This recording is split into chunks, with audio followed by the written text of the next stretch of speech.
The joint Iran-Russia-China Navy exercises will be held at the end of February. Not next week, but at the end of February. Based on the analysis of incoming flights in the last 24 hours, 3 Antonov 124s and 1 Ilyushin 76 cargo jet have entered into Iran. These heavy transport flights are likely related to the visit of the Secretary of the Supreme National Security Council of Iran to Moscow. Further details regarding the cargo and objectives of these flights has not been fully released. Russia and China have been supporting Iran like nobody else. I think that goes without saying. Over the past, month and a half, we have seen a record number of not just Russian Ilyushin 76 cargo jets headed towards multiple military hotspots in Iran, but also Belarusian jets.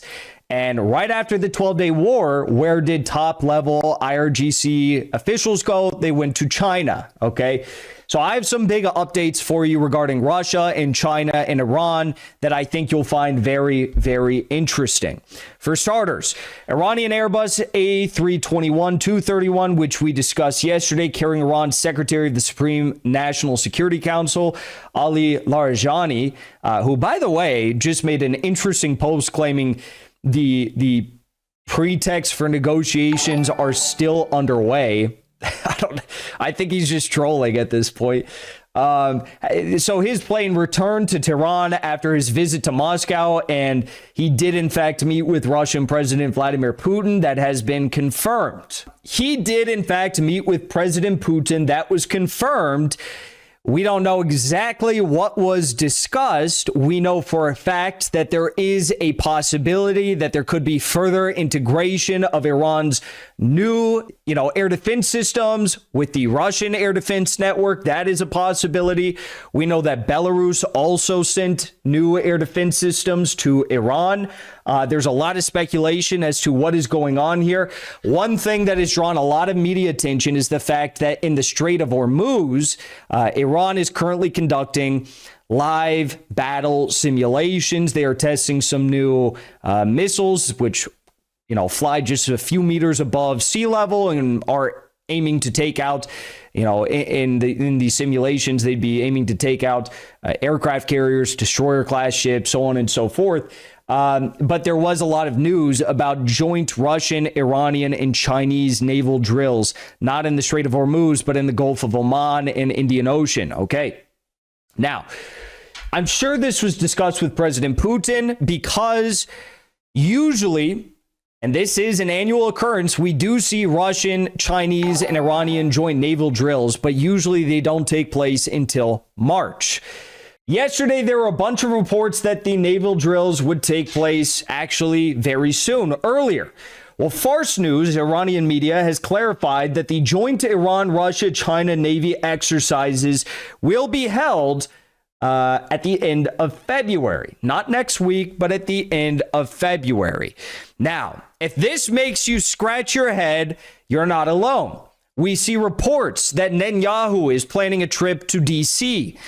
That doesn't really line up with the notion that a war is about to begin tonight. Yes, Netanyahu did carry out the strikes and the aggression against the leaders of Hezbollah in Lebanon and Al-Dahia while he was in the United States. He was in New York City, if memory serves correct, against Said Hassan Nasrallah, the assassination of Said Hassan Nasrallah. He was in the United States for that. But according to official reports, during the entirety of the 12-day war, he was in Israel. Now we are getting reports that Russia and China are planning joint naval drills, not in March. They're doing it early, but not this week. They're going to be doing it at the end of February, which also kind of makes you scratch your head and wonder, well, if they're planning this for the end of February, they too must have some hope, or maybe this is a last-ditch effort to try and buy more time for negotiations, or I don't know. I'm not on the inside of the Iranian National Security Council, nor am I on the inside of the PLA leadership or the Russian National Security Council. So I don't know what's going on, but yes, there are things that make me wonder, how committed Trump is. to doing an operation like this right now. Which does lead me to believe also, by the way, that the talk about some non-widespread bombing, non-widespread Gazification of Iran could be what the U.S. intends to do, whether that's a less, widespread strike, symbolic strikes, raid attempt, question mark, maybe. That's been discussed. Looks like Delta forces in Azerbaijan right now. They were sent to Azerbaijan. Also, maritime blockade. That's been discussed as well. So we don't really know what's going on here, but it has been confirmed that Russia and China do want to do these naval exercises at the end of February. The 8th Maritime Security Belt exercises will take place in the northern Indian Ocean within 3 weeks, with the participation of Russia and China. That is according to Fars News. Now, the foreign minister of Iran, I can never pronounce his name, Arakchi. Sometimes they spell it with a Q. Sometimes on his Twitter, they spell it with a G. Aragchi. Someone help me out here. Am I saying it correctly? Foreign Minister Aragchi. He did an interview with CNN Turkey, and the interviewer asked, "You said that Iran will strengthen its defensive systems. What is your exact plan? Have you received or will you receive military support from Russia and China?" Aragchi said, "Do you really expect me to answer this question?" The journalist says, is the option of closing the Strait of Hormuz also being considered?"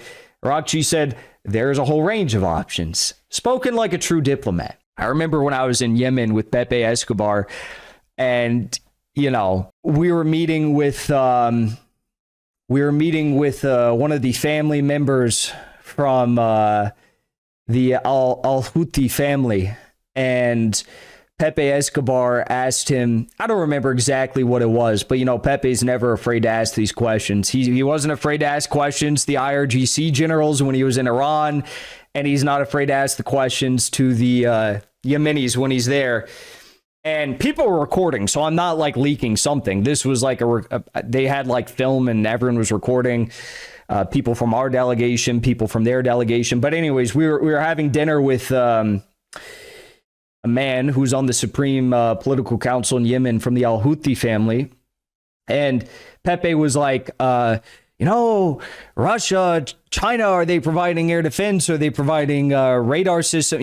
What's going on?